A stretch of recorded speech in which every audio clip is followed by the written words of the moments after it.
afternoon to NerdTube, and it's time to talk about Star Trek Picard, Season 3, Episode 4, a no-win scenario. I'm here with a special guest today. First of all, let me introduce you to my usual cohort, Cousin Cheeto. How you doing?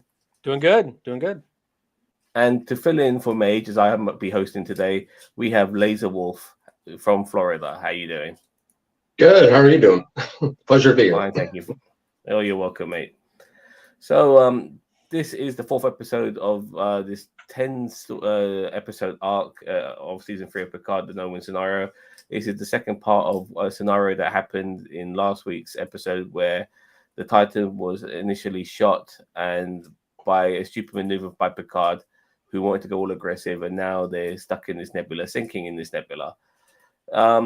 Before we start talking about the episode in general, Laser Wolf, what did you think of this episode personally? Yeah, first impression, well, front to back, first impressions would be that it's another beautiful looking, amazing, sleek looking episode in the series already.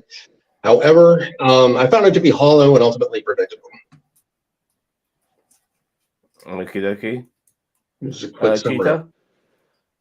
I thought it was a really good episode. I was digging a lot of it. The crew working together and using that Starfleet grit and know-how to, hotwire those nacelles together or not together, but open. And this was honestly a pretty good episode. I think it was. I'm trying to think if it was better than the last episode or not, but I don't know. I really enjoyed this episode. We'll get into it during the breakdown though. Fair points. Tanya wants to do this episode was entirely too dimly lit. Yeah, to be fair, the ship was literally running on fumes this episode. Yeah. But I know every other episode there's no excuse, but in this episode they actually had an excuse. Yeah. So there was a cycling of the power up and down, the life support going on. I thought this was a decent episode. Anything by Jonathan Frakes as the director is going to have that Midas touch to it, in my opinion, when it comes to Star Trek. So I personally enjoyed this episode. It had certain elements of it that I always expect from Star Trek, which I'll happily talk about during the play-by-play. So in this episode, we get initially at first a 5-year flashback with Picard in 10 forward, or as I like to call it now, 10 backwards. Having fish and chips. He's having had it, to be more precise. Some fanboy cadets, they come along asking about the story of Picard having to face the Herosians. I was thinking to myself, when the fuck did that happen? Yeah, when the fuck did he face the Herosians? But apparently this was after Nemesis. Him and Janeway, admirals aligned. They faced them briefly, and during this whole particular time, though, he was talking about them being in scenarios where it seemed utterly devoid and totally futile, but they had that one thing that you always need when you're with a group of people: hope. So we get back to the present day, and the Titan is sinking in a nebula gravity well.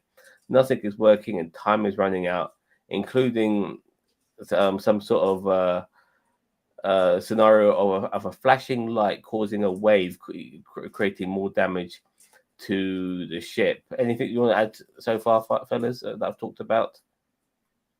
No, I was trying to remember if Worf was actually a commander at the end of DS9, but I think he was lieutenant commander still.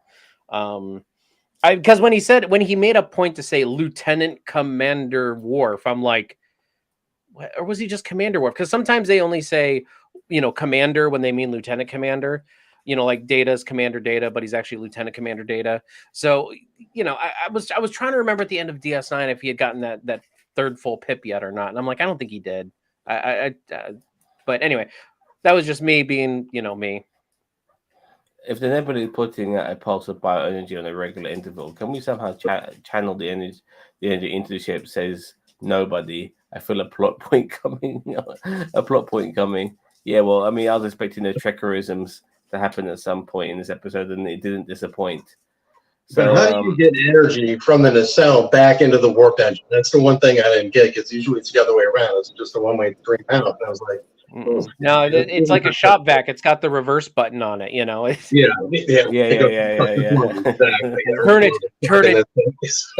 Turn it to suck, or from suck to blow, or whatever. Like exactly. Just go back to your point there, Jim. they're in this black hole thing, the nebula sucking them down. Kind of the quote Family Guy. All the main characters are on the ship. They're going to be okay. And to me, that kind of took the high stakes out of it, and it just kind of, to me, just played out rather than like I felt like I was on board a roller coaster. So to start off with, I'm like, I know everybody's going to be okay. We'll just have to watch and see what happens. Yeah, that's how I look at it too, though. Especially this early in the season. Regarding my prediction, which I mentioned a bit later, but this early in the season, I do feel that we just have to see how they get themselves out of a jam. And it's like some scenarios fell in their lap as well, like a fucking nebula giving birth. Right. And the other thing is that you with these kind of like Star Trek things, it's like you kind of have to do the Star Trek Generations where obviously we know the ship is going to be okay with all the main people on it, but is everyone going to be okay? So I wasn't agreeing either. I wasn't thinking that anyone was going to die, but I'm just like, thinking of Star Trek Generations, you think that Kirk dies in the beginning, if you're dumb like me as a kid, you think that Kirk died in the beginning. I was happy. I was like, yay, no more Kirk. Well, I mean, I knew that I knew that wasn't the case because I saw the fucking trailers of Picard and Kirk talking to each other. So I knew. I didn't watch trailers back then. Zam, I was little. I was itty bitty. I was like 10. Yeah. Fair enough. So Zam was like 30 at that point. Yeah, exactly. So with everything looking kind of hopeless because they feel that they're going to die in this, they're going to die there. Riker tells Picard, "Look, I've lost my son. I wish I had more time to know him. You have a son that's still, you have a son on the ship you just realized you had right now. Get to know him." And then we cut to 7 and 9 because with a changing saboteur on the ship, she's making it her personal mission to find it. And then Riker also advised her to keep the information of a changeling to herself because the less people to know, the better. Beverly's able to make more sense of these flashes that are happening in space. She's timing them, and then Picard comes along and wanted to talk to Jack. 7 tells Shaw about the changeling and needs his help because he knows of the ship. He basically has a good knowledge of the Titan, which is why she wants his help. And Riker tries to send a goodbye message to Troy, but he can't find the words. Anything you want to add so far, fellas? Yeah, definitely. When I was saying it was hollow in the initial opening, when Riker goes to talk to Picard and say, "Hey, look, just go talk to your son." Well, in the episode prior, he literally just said, "Hey, you doomed us all. Get the hell off my bridge." And they have not dealt with that in this episode yet. Maybe they will in another one. But that to me has always been like the lower points in Star Trek, The Next Generation, because characters experience stuff, but they don't seem to really get into the emotions of it. Like there's no vulnerability. There's no big opening moments where you get to really see what's going on with the characters. I'm always thinking of that one episode where in the original series where Spock thought Kirk was dead. It turns out he's not dead. He's standing there. He's like, "Jim," and, "Oh, okay, well, it's good to see you, Captain." He gets back into character. Just that half second of fun was fun for the audience. Wow, this is what they feel.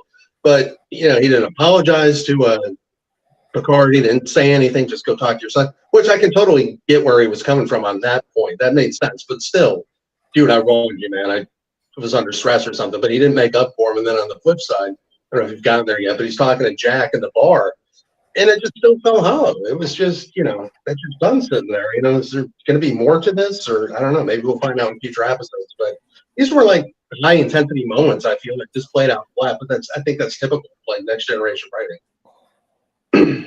Also, to piggyback off of your point, I mean, first off, I don't think Riker needed to apologize. I think he was a bit aggressive with his comment. Yeah. You killed us all. But kicking Picard off the bridge, I felt he was well within his right to kick him off the bridge. So I don't think he should be apologizing for that. And anyone who says that Riker and Picard don't argue. I mean, they argued several times in TNG and all that. So, I mean, there were people like, "Oh, this is not how Riker and Picard are, blah, blah, blah." It's like, no, they've had plenty of little verbal skirmishes in their years. So, and plus they're old crotchety now. Like, they're going to be, their tempers are going to be a little bit thinner. So Picard has a drink with Jack in the holodeck and tells him that even though all the power is being diverted, the holodeck has its own power supply. So if shit hits the fan, people can come in for comfort. And I'm so glad he mentioned that. I'm so glad he mentioned that because I was thinking to myself, why the fuck is a holodeck on if all power has been diverted? And I'm really glad that they're covering their bases. It did explain something. Well, Yeah. But why would I know it has its own power supply, but it's like, why wouldn't they divert power though from the holodeck? Like it makes somebody was using it. See, I could totally see it being an emergency hospital. You're going to get attacked. It's got its own, like a hospital. It's got its own generator. You've got extra holodocks that come up, all that kind of stuff, extra beds, whatever. Good point. Okay. I roger that. Holo doctors as well. However, there's nobody in there. Yeah. So where was I? So we find out that Jack, who the actor in real life is 34 years old, is apparently 23, 24 years old. Bullshit. And the actor's 35. Like, yeah, I hate that. Like, I'm sorry. Yeah. Like, I can see you casting somebody who's like in their late 20s and maybe, but that is just such bad casting. I know he looks like Tom Hardy. I understand why they casted him. He looks nothing like Tom Hardy, dude. Yes, he does. He's got the lips and everything. No, I think he looks a lot like Tom Hardy. You look at Jack Crusher and you look at Tom Hardy from Venom and you tell me they don't look similar. Anyway, look, Daniel Vance says Voyager brought back the advanced holodeck technology that ran on its own power supply. Fair enough. So look, Jack changes the subject when Picard asks him why he never sought after him earlier. Seven gets more advice from Shaw about how to catch a changeling, like them not knowing their copy's personal info to find the pot. A changeling needs to rest in as good. And if you find the pot, find the resin, and then you can put it into the ship's computer and scan the ship to find the changeling. Which is crazy because back in the Dominion War they couldn't do that. Now maybe technology has advanced 30 years, so maybe they figured out a way to scan for them now. Especially when it comes to the Dominion War, they would have maybe covered their bases, Well, that's what I'm saying. Like in the Dominion War, they couldn't scan for them. They would register as biological human life forms. You know what I mean? So, but if you get the actual but if you got the actual resin, then maybe that could somehow divert. I guess if you give it something, I think that's what Odo said anyway. DS9 was, well, if I'm a rock, I'm going to scan as a rock. That kind of thing. Yeah. Exactly the point. Yeah. So just outside the nebula, Honey Bun cuts off her hand and it turns into changeling goo. Yeah, that's what I'm going to call her. Her name is Honey Bun. Just so you know, the villain played Honey Bun. You seen Pulp Fiction, Laser Wolf? Yeah. Yeah. No. I knew she was in it, but no, I haven't seen it. You haven't seen Pulp Fiction? No, I haven't seen all. Oh my god! All right, fair enough. No, it's all right. I've only seen parts of it. Pulp. I mean, and if I have seen it, Pulp it was so long world ago. Class, man. Yeah, I've seen a lot of clips. It's such a good movie. Anyway, nevertheless, I'll have to check it out. The villain, I'm calling her Honey Bun. Yeah, and Honey Bun cuts off her hand, and it turns into changeling goo, and a floating face appears, being her boss. Now could that be Law? Or Moriarty. No, I don't think. Listen, or Sela. No, listen. I'm glad you mentioned Moriarty. Yeah, because I think everyone's getting it wrong on Moriarty. I think Moriarty is going to will be brought back to take on Law because they need a brain. They need somebody who's good enough to fight someone like Data, and Law obviously being similar to Data. Yeah, they will use Moriarty on their side. They'll give Moriarty a face turn. Oh yeah, that's a great idea. Bring Moriarty right out of that holodeck prison, just so that that's a great idea. I love it. He wants to. I love it. That's a great idea. Watching it blow up in their face. No, but Moriarty's challenge, Moriarty's personality is to go up against his adversary, and his adversary would be Law in this particular case. Computer who replicated a pot in the past 6 months. Yeah, Daniel Vance is saying ask the computer who's replicated a pot in the past 6 months. Also, by the way, start there. That's a good point. By the way, that pot in DS9 was a Bajoran design. They didn't have to make the same fucking pot. It could have. They don't care. They'll use a cup, whatever. Yeah, I mean, Yeah, I think Soon. I think they were just like, here, this is familiar, and I get it. Like, Yeah. you're right. Like, Perfect. they really didn't have to use. And I don't. Was it Bajorn or was it Cardassian? it was Bajoran. Well, okay. Definitely Bajoran from what I remember. Yeah. Okay. Anyway, so like she cuts off her hand, and this gooey face comes up, and this person is extremely callous towards callous. Callous towards Honey Bun. You know, she doesn't. He doesn't care. You know, he basically wants Jack Crusher. And as far as he's concerned, Honey Bun is expendable. They're all expendable. Just get fucking Jack Crusher. And so this is the part of the episode which bugs me. For some reason, they jettisoned the portal technology. They just threw it away. Well, they said they said they couldn't take it deep in there because of the gravimetric, blah blah blah. Yeah, the gravimetric, blah blah blah blah blah, and it could blow up right in their face. Didn't they use it in there earlier? I don't understand. They were outside of it. They were kind of like in the Halo dusty outer regions. All right, fine. They don't have to use it, but that doesn't mean they have to jettison it. But if the energy is unstable that they use it for, if they get hit with some of that biometric blah blah blah lightning, then it could cause a chain reaction that could blow the ship to shitdom come. Okay. This is where I call bollocks.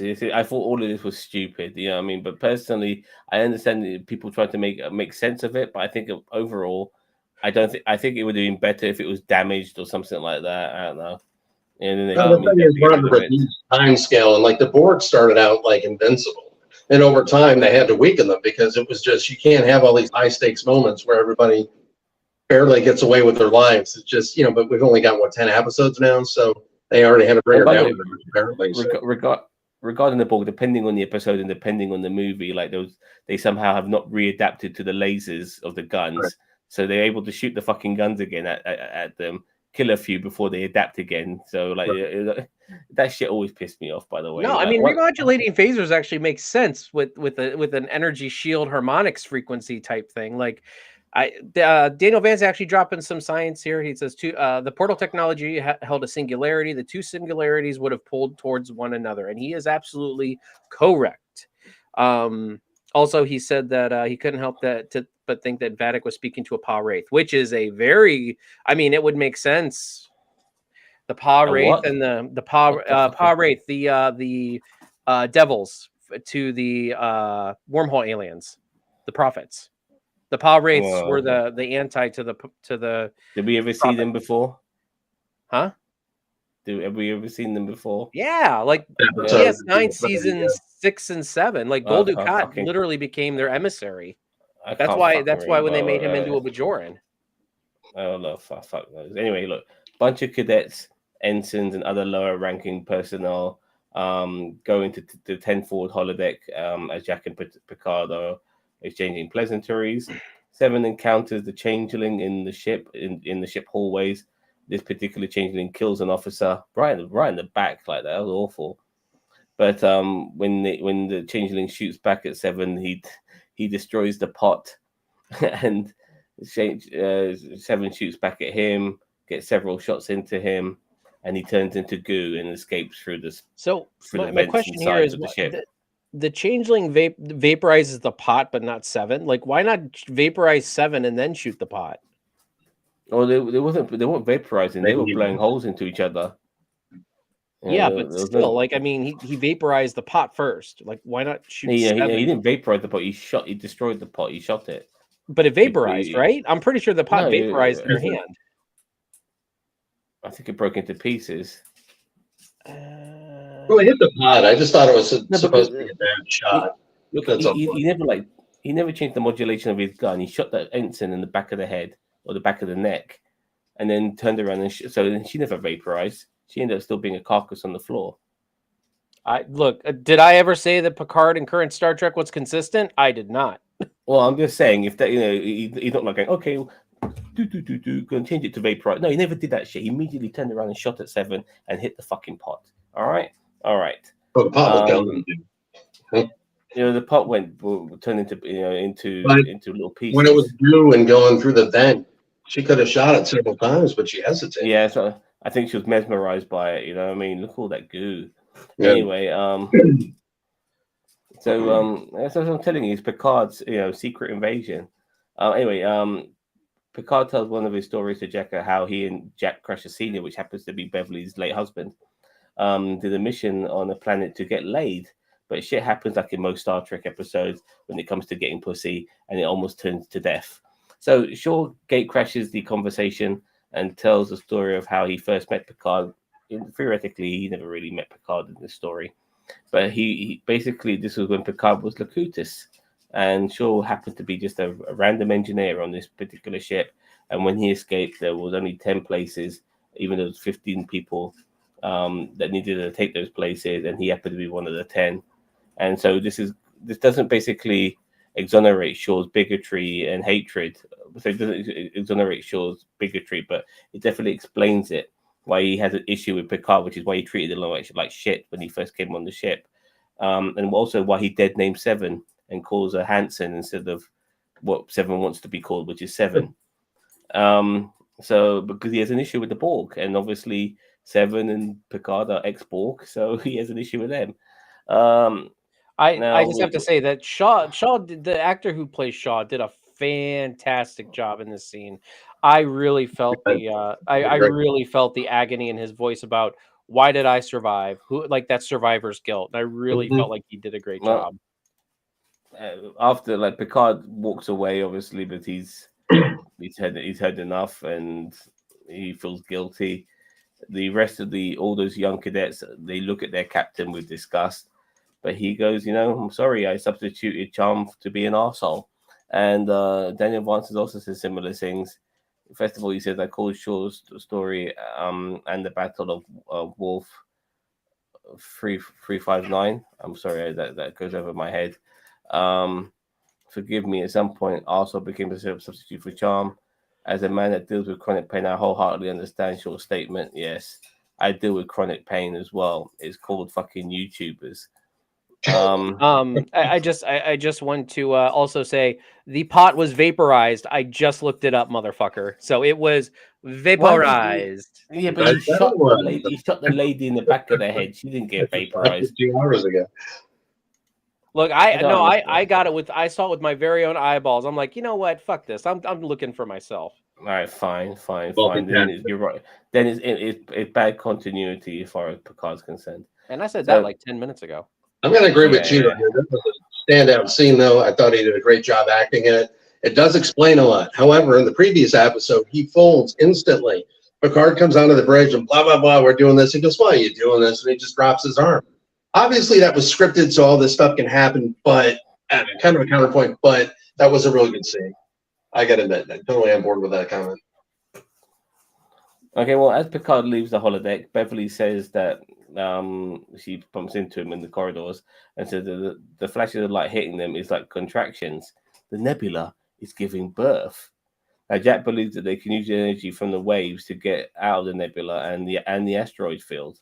Sorry, not the asteroid field, but out of the nebula, but they're currently in an asteroid field. Riker believes that they can use the nacelles to collect the energy to power the ship. And this is our Star Trek technobabble to get us out of a no-win scenario. But I was waiting for that. I was genuinely waiting for that, because no matter what fucking the scenario is, whatever the problem is, you just get some Star Trek fucking technobabble and everything is resolved. And I'm very happy that we got it in this episode, because it wouldn't be fucking Star Trek without that fucking technobabble. So, yeah. Why aren't they ejecting? You like the technobabble? Why aren't they ejecting the saucer section to reduce the gas in preparation for?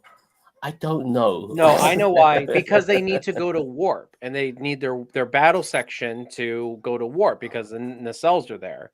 So they couldn't eject if they wanted to. Once they got out of the nebula to go to warp, they had to have their battle section. It's a good idea if they were like near something Starfleet, but they had to warp. There's not like they weren't far away from Federation space, but at Impulse they'd be forever away from Federation space. Like it'd be years before they would get back. Yeah, exactly. I mean, look, I personally am not I'm not the. I don't have the biggest knowledge in all of this sort of shit, but it is fucking science fiction at the end of the day. So regardless, all right. So where am I? So Riker gives a speech to the crew, telling them of the plan, and then Picard asks Shaw, who was an engineer, who technically still is an engineer, to operate the nacelles to collect the energy wave power. Picard is asked to take the captain's chair because he's the best person to navigate them through the asteroid field in this when it comes to being in a critical circumstance. And as Shaw and Seven are fixing the nacelles, one of the most obvious things happened when it came to finding out who the fucking changeling is, because Ensign LaForge comes in offering some help. My daddy is a fucking engineer. Yeah, I know. I'm. I know. God, if I was glad she was a changeling, because if I heard that one more time, I was about to be like, you know what? Yeah, but I tell you, I tell you, she's worse than fucking Megan McCain. But nevertheless, she goes, she goes, you could tell Shaw is saying, okay, whatever. You could tell he's already suspecting her for being the changeling, but Seven comes in and points a phaser at LaForge's head and says, "What's my name, bitch?"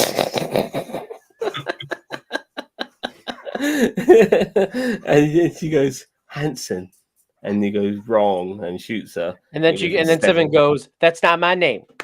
That's not my name."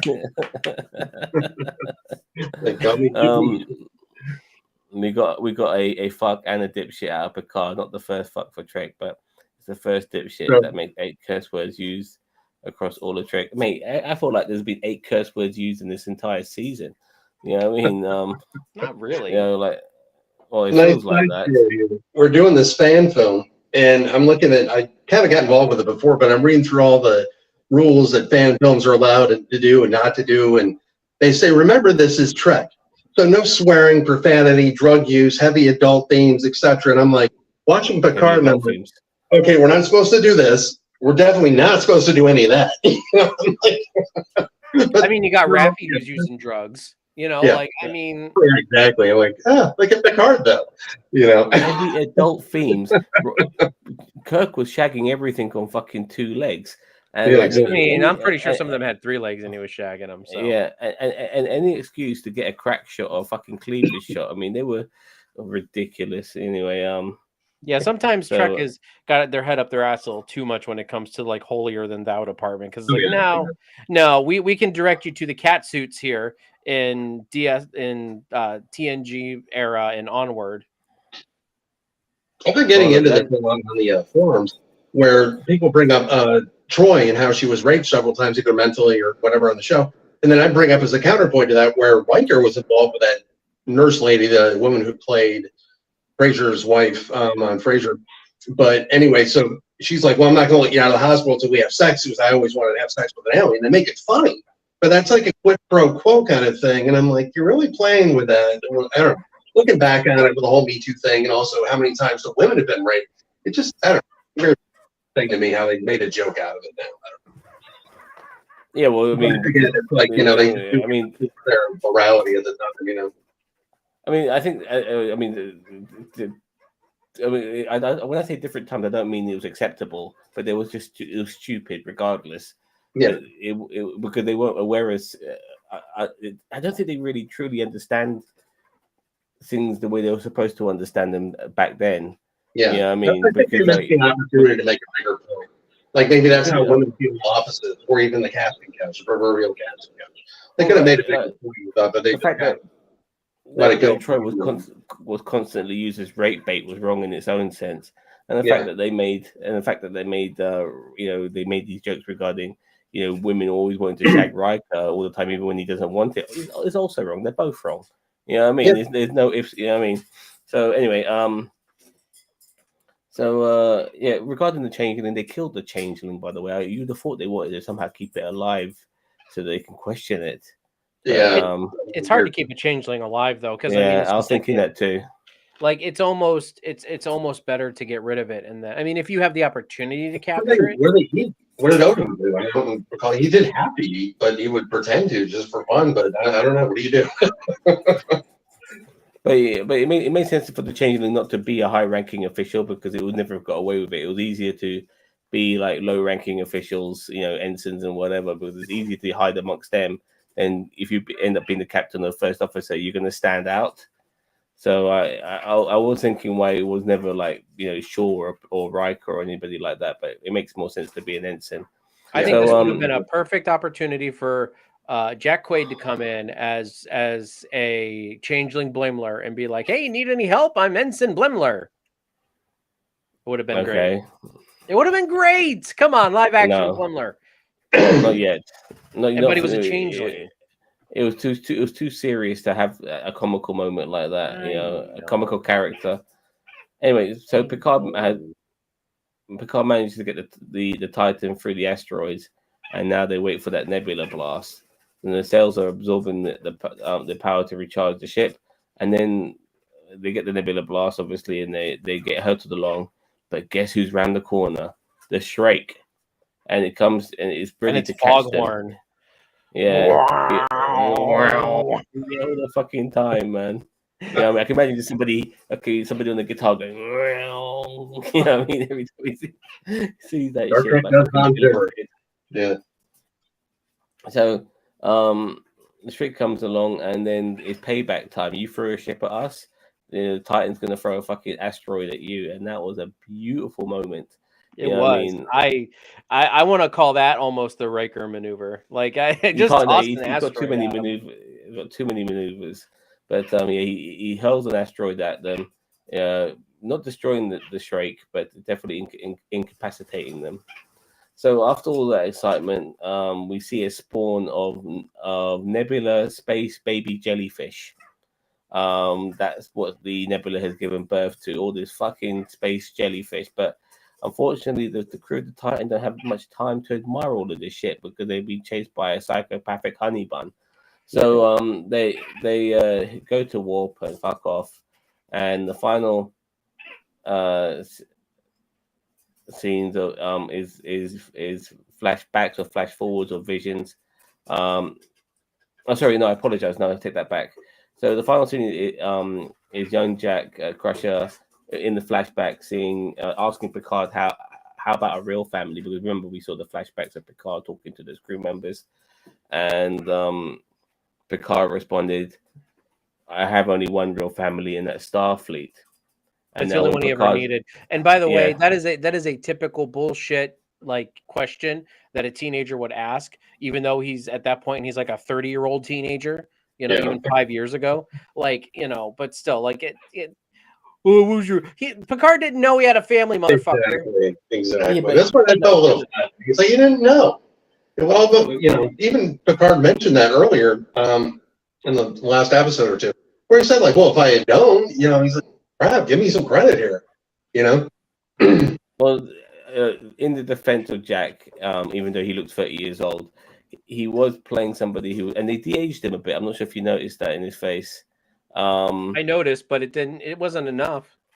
It wasn't enough, but nevertheless, he was playing somebody who was like maybe 19, 18 years old. He's seeing his father for the first time. It's not that he doesn't know the guy. The guy's already said that he chooses Starfleet. It's not as ABC cut and dry as you guys might think it might be when it comes to scenarios like that. So I give Jack a pass personally. I do not. But, that is totally teenage bullshit is what that is. It is teenage bullshit. It is. That's the whole point. It is teenage bullshit. I know, but I don't give it a pass. It's teenage bullshit. That's not a pass. That's but he doesn't know any better because he's a teenager. He's still a young person, I know. Didn't he go into that knowing, like Beverly had said, well, I told him everything and it was up to him. I'm sure she would have mentioned, I never told Picard that you're his son or anything. And that's kind of I think he didn't want to, like, after hearing that, he probably thought, I can't tell him I'm his son. He'll fucking, he probably felt wrong, especially in front of all those cadets. So, but nevertheless, Picard remembers that moment after seeing Jack and realized that he fucked up. He's only human after all, even though he's in a robot body. I say he's a positronic human. Yeah, but he still fucked up. Stupidest thing of season 1, believe it or not. And Riker talks to Troy and tries to mend their relationship. The funny thing is, Riker is on several occasions did try to send a message to Troy, basically saying that he's never going to come back from all of this. But you would also think that maybe he would try to send a message to his daughter as well. It's like his daughter doesn't fucking exist anymore. You know, and I found that not to be good writing personally. He's got, you know, so they've been very. There's something up with Riker. They've been very not tongue in cheek, but they've been very. Well, look, I'm going to get to that in a second. I'm going to get to what you're going to say in a second. Yeah, Picard mentioned in his log who he wants to know who Honey Bun is and why do they want his son Jack.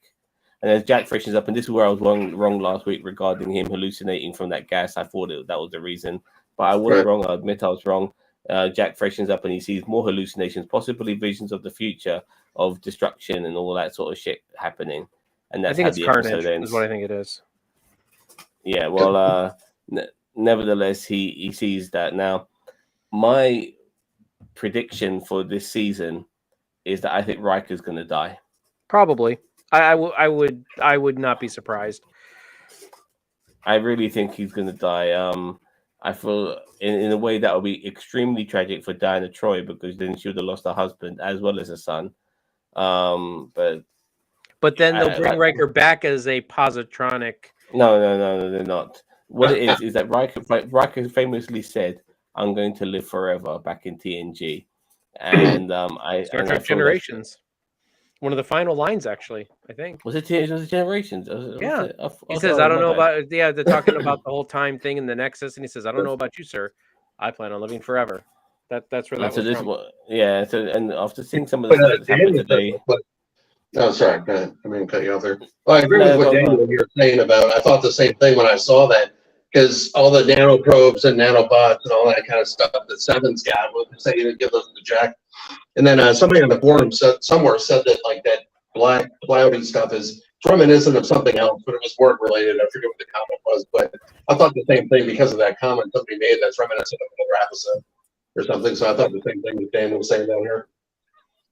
The whole episode felt like TNG season 3, episode 6, booby trap where Picard captains the ship blind for an asteroid field.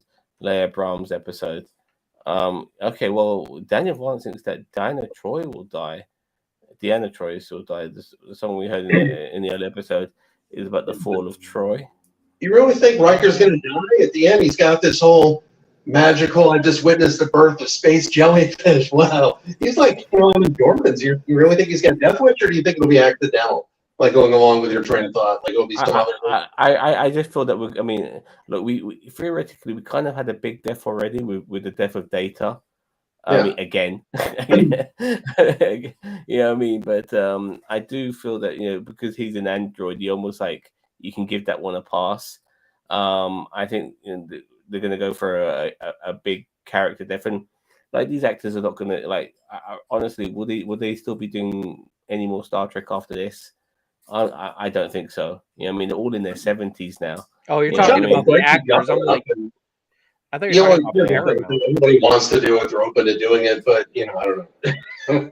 I just look at Jonathan Frakes now. I think he'll spend the rest of his career behind the camera instead of in front of it. I think when Shaw is telling his story on the holodeck and we hear the Borg, I think Jack is actually hearing it. I really think Jack is the son of Picard and Locutus. What? No, he fucked Beverly, dude. You just okay, but hold on. Okay, hold on. Let's go down. Let's go down this rabbit hole though, because so let's say so Picard did have Borg stuff left inside of him. Yeah, like I mean, it wasn't like Seven where he had stuff on the outside, but he did have. Wasn't there some stuff that they couldn't take out of him?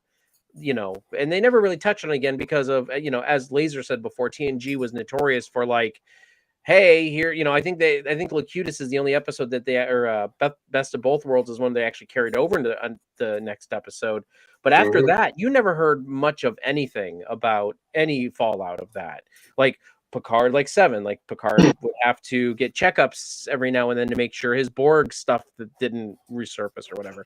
But I wonder if because Jackson Offspring, after Locutus happened, I wonder if there's some kind of Yeah. dormant genetic hybrid bullshit, whatever, that happens with the Borg. Like, I wonder if it's some kind of new, different type of hybrid collective bullshit. I don't know. I mean, I'm just established with 7 that the nanoprobes are like the first stage of assimilation. That's why they've got those tubes that go into you. They might have retconned that to Picard when he got assimilated as Locutus. Maybe they wanted to keep him human because they wanted a spokesperson, but he probably still had those probes in him. So obviously that was established later, but I'm thinking from another comment, I'm like, wow, maybe then the nanoprobes were transferred. Also, you got to think all those other kids that were in her group and all that, like they still have all the Borg things and they still connect, like in their own, I forget what they call it, but like their own Unimatrix. It was their own like private network, and they would all kind of hang out and talk and stuff, like a virtual reality. You mean like the Unimatrix 1? Yeah, but it was for everybody that was on that ship. But like they were actually pulling people into it from the collective. Yeah, that didn't want to be in the collective. They actually felt it was kind of maybe the way doing transgender stuff, but they were. I still feel like a person and not a Borg, and then they would go into that thing with her, with other people. Yeah, you're talking about Unimatrix 0 in Voyager. Yeah, right. See, I'm thinking that there's nanobots in Picard's load when he gave it to fucking Beverly, and trying to make that the goddamn family show. Come on, motherfucker. Yeah, well, I mean, not really. I mean, they're saying F-bombs now, aren't they? So, anyway, because the reason why they're saying F-bombs, by the way, is because kids ain't watching it. It's people like us, fucking over the hill motherfuckers. A strand of DNA can hold a lot of information. Data was retrieved from one atom. Oh, fair enough. So there you go. So yeah, that was the episode. I liked it. Jonathan Frakes once again showing us why he's a fantastic director, especially in science fiction, and one of the reasons why I personally think he should be involved in the Star Wars universe, because he can definitely do a lot of good there when it comes to decent directors who does science fiction, and he'll be ideal for that universe, in my opinion. Let's do some ratings, shall we? So, Laser Wolf, what would you like to give this out of 10? I give it a 5. It's definitely entertaining. Like you were saying with Frakes, it looks fantastic. It was entertaining, enjoyable. But for me, I want a little more depth because we're closing out Star Trek. I've been a lifelong fan ever since I was a little kid, especially Next Gen. I want a little more stuff out of it. That could be my bias, but based on that, I'll give it a 5. Cheetah? I'm gonna give it a 7. Riker threw a goddamn asteroid. There you go. I actually think we got more out of this than we realized. I think I personally am going to give it an 8. I mean, we got that creature that was in charge of Honey Bun, which was a nice little revelation. The asteroid thing as well, which was pretty cool. More understanding between Jack and Crusher, even Beverly being the person to understand the phenomenon that they were in regarding those flashing lights that had been contractions and it getting them out of a jam. More of Captain Shaw as well, which was nice. The sleuth that is 7 of 9, basically trying to find the changeling. There's a lot going on in this episode. There really was. And freaking changelings are awesome. DS9's my favorite Star Trek, and I mean it's just fantastic that they bring them back. It's cool how they tie everything together. And people sometimes the thing with series is that we said this about The Mandalorian the other week. I gave episode 1 of The Mandalorian an 8 out of 10, and you and Ginger gave it like 5s and 6s, and because it didn't give you enough information, I'm thinking to myself, it's the first fucking episode. It's not going to give you everything on the plate in the first episode. No, I don't think it was not enough information. I think it was just I don't know. It felt like an episode 3 instead of an episode 1. No, I agree. I agree with you there. I do agree with you there. But this show is supposed to be a fun show, and we had a lot of fun moments in that show. And this season as well. We're getting hour-long episodes. We're getting decent character development of new characters, well, like Shaw and all of that, and arcs with people with Picard and Riker, as well as finding out this revelation of Jack Crusher. There's still more Star Trek TNG characters to come in future episodes too. We still got 6 more episodes as well. That's plenty to resolve a lot of the issues, So yeah, I mean, this was a fun episode. I can always revise that later. If I had known it was going to lead up to this, I'll go back and change my rating. I cannot understand you. You're breaking up really bad. He mentioned like a 2. He's going to change it. He wants to change his rating, but like this was a 2-parter. This episode in last week's. The last week's was initially dealing with the enemy and then getting themselves into shit. This week's was obviously getting themselves out of shit and how they were going to do it, and it was great. So I'm very happy that I felt there's more story to come with Jack's obviously visions and stuff, but there was resolution in this episode too. It wasn't lingering, and you know what? No Raffi either. Can't go. Yeah, there was no Raffi or Worf. I was going to bring that up. I forgot about it. Yeah, well, but this is the problem now, because if there's no Raffi and Worf this week, it's going to be probably full on Raffi next week. Yeah. And I know people give Raffi a hard time, and I think because she's not an original crew member, she gets that hard time, But that's why in a way Raffi was kind of saved when Worf came in on the scene, because he elevated the moments that Raffi was on our screen, because everyone I speak to don't like Raffi, and it's unfortunate it's like that. But I never said I don't like Raffi. Have I? No, but she doesn't seem to be a very popular character in Picard, well, in general, unfortunately, which is unfortunate. But that's how shit goes. So nobody likes Oliver, so.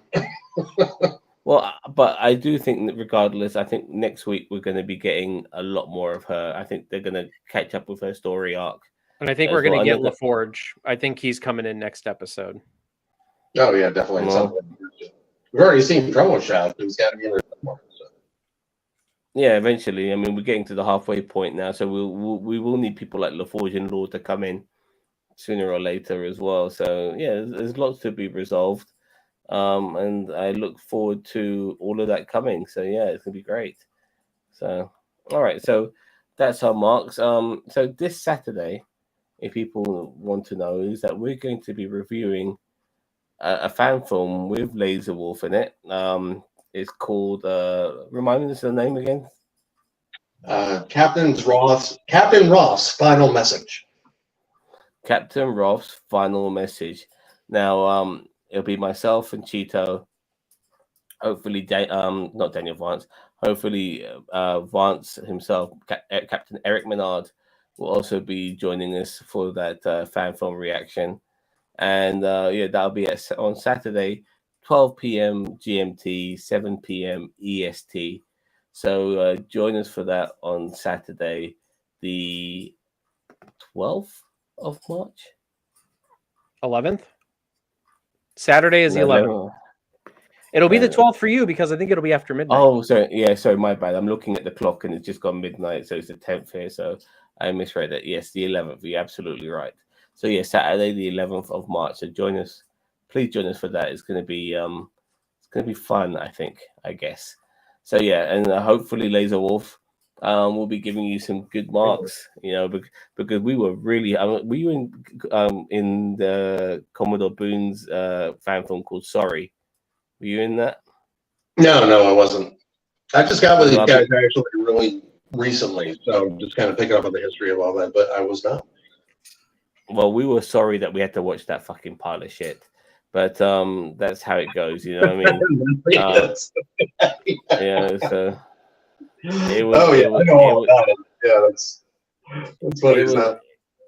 It was fucking terrible, and the unfortunate Commodore Boone, didn't really like our comments on it, but we're very honest. If we think something is shit, we will say it's shit. That's what the guys do. Yeah, they love you. They love your honesty. They love your show. That's all I've been hearing about for the last couple of weeks. So they're big fans anyway, big supporters. So. Yeah.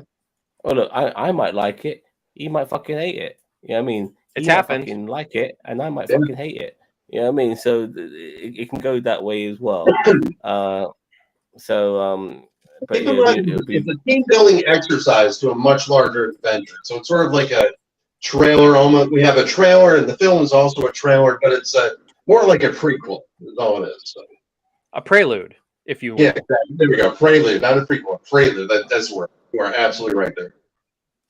Yeah. So I'll be honest with you. Regardless of us loving or hating it, I am looking forward to it. So after we're done watching it and reacting to it and giving our opinions on it, if you want to, Laser Wolf, yourself and Jeff, you can join us and we could interview you guys about it.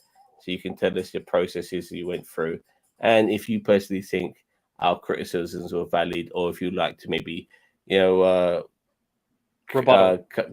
rebuttal or whatever, whether we actually dislike it, if we do dislike it, because who knows, we might fucking fall in love with it. There's been fan films out there which we fucking loved, and so dude, we just watched one recently that I thought was going to be absolute shit, and it was the best one the Queen in a long time. The Queen one, yeah, the Galaxy Queen one. Oh god, Galaxy Queen. Yeah, I gave that one a 10 out of 10. Hey, don't be spoiling it. It's not out yet.